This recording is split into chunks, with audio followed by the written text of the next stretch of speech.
আসসালামু আলাইকুম সবাইকে। সবাই কেমন আছেন? আশা করি ভালো আছেন। আল্লাহর রহমতে আমিও ভালো আছি। যেহেতু শীতকাল চলছে সবাই কম বেশি আমরা পিঠা খেয়ে থাকি।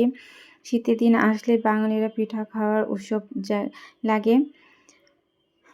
তো ছোটবেলা আমাদের নানি দাদিরা যেভাবে পিঠা বানিয়ে খাওয়াতো সেই পিঠার স্বাদটা কিন্তু খুবই মজা ছিল। সবকিছু পিওর ছিল।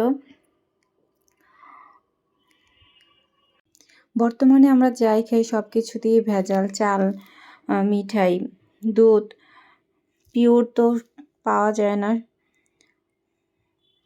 তো আজকে আমি পুলি পিঠার পুর বানানোর জন্য চলে আসলাম। প্রথমে একটা নারকেল পরিষ্কার করে তারপরে কুড়ে নিলাম। তারপরে চুলাতে চলে আসলাম। নিয়ে নিলাম কিছু চাল। চালগুলোকে আমি একটু ভালো করে ভেজে নেব। যেভাবে আমরা চাল ভাজি ঠিক সেইভাবে ভেজে নেব। এইভাবে পুলি পিঠার পুরটা বানালে অরিজিনাল স্বাদ পাওয়া যায়। আমি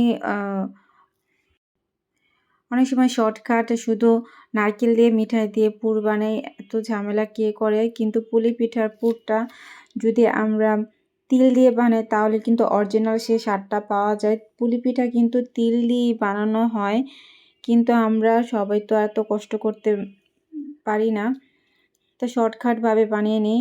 যাই হোক, আজকে আমি রেডিমেড সাদা তিল নিয়েছি, আমার ঘরে ছিল ফ্রিজে। সেই তিলগুলোকে ভেজে নিলাম, চালগুলোকে ভেজে নিলাম। এখন এটাকে গুঁড়া করে নিব।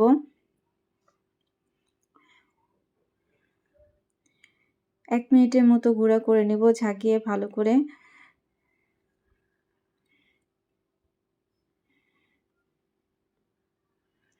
গুঁড়া করা হয়ে গেছে।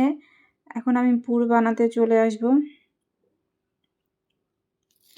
বসিয়ে দিলাম একটা কড়াই। যে নারকেলটা কুড়িয়ে রেখেছিলাম সেই নারকেলটা এখন দিয়ে দিব।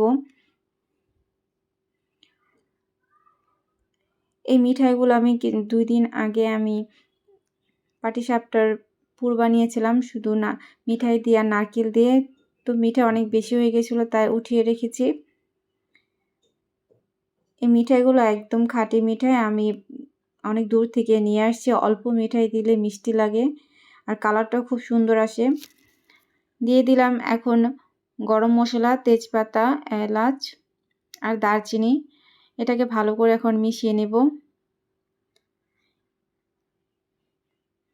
দিয়ে দেবো এখন একটু লিকুইড দুধ। যেহেতু আমার সামনে লিকুইড দুধ ছিল আমি অল্প একটু দিয়ে দিলাম যেন তা কড়াইতে লেগে না যায়। গুঁড়া দুধ দিলেও চলবে।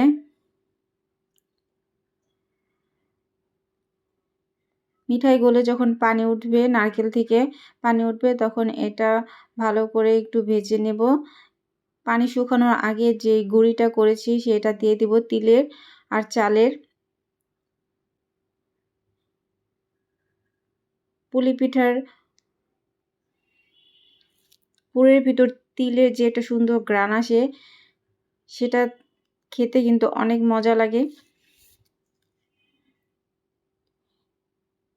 ভালো করে সব একসাথে মিশিয়ে নেব।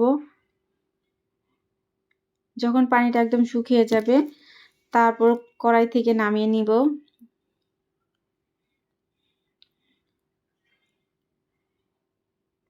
এখন পুলি পিঠার জন্য রুটি বানিয়ে নেব। এই আটাগুলো আমার ফ্রিজে ছিল তাই পিঁড়িতে লেগে যাচ্ছে, নরম হয়ে গেছে আটাগুলো, সুন্দর করে বানাতে পারছি না। তাও চেষ্টা করতেছি যদি ভালো হয়, কিন্তু ভালো হচ্ছে না। তারপরে আমি কেটে নিয়েছি, খুব সহজভাবে বানিয়ে নেব। দেখেন আমার পিঠাগুলো এরকম হয়েছে। যাই হোক, আমি আজকে 2 ভাবে বানালাম, কিছু ভাপ দিয়ে বানাবো আর কিছু কড়াইতে ভেজে নেব। এই 2 ভাবে কিন্তু পুলি পিঠা খেতে খুব ভালো লাগে।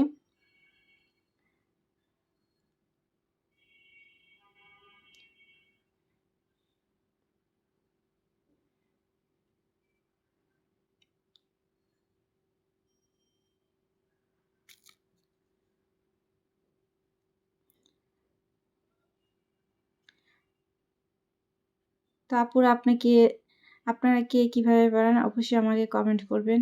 সবাইকে আল্লাহ হাফিজ।